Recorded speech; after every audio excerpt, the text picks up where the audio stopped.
はいみんな、レジョンです。一緒にレッツゴー。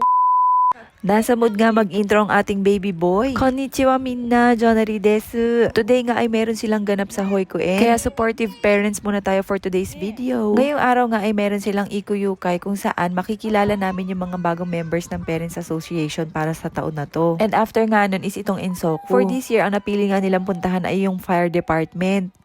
あら、蛇がおりまして。怖い怖い。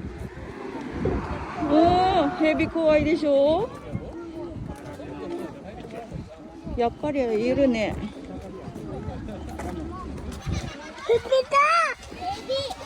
Nakakaloka kasi meron pang nakitang ahas yung isang teacher nila. Winarningan nga kami na wag na daw kaming lalapit dun masyado sa mga halamanan kasi dun daw nga nila nakita. Nilakad nga lang namin simula Hoikoen hanggang dito. Hindi naman siya ganun kalayuan pero nakakapagod din kasi pataas tong lugar. At biglang uminit na nga talaga ang panahon ngayon dito. Napakalawak nga nitong field na to kaya enjoy na enjoy mga batang magtakbuhan. Parang hindi nila iniinda yung nilakad nila. Habang hinihintay nga namin yung time na pwede nang makalapit dun sa mga fire truck. Meron din palang hinandang mga activities yung mga teachers nila. Nagkataon nga din kasi nasunod-sunod ang labas ng fire truck at saka ng ambulansya dahil may emergency. Naglaro nga sila ng racing at nakakatuwa dahil competitive ang lahat. Hindi ko na nga na-videohan si Chelsea dahil sinabayan ko siyang tumakbo. Habang naghihintay nga kami sa susunod na instruction ay sumilong muna kami sa lilim. Namigay nga sila ng apple juice bilang prize para sa pagtakbo nila. At marami nga kaming nakitang dandelions.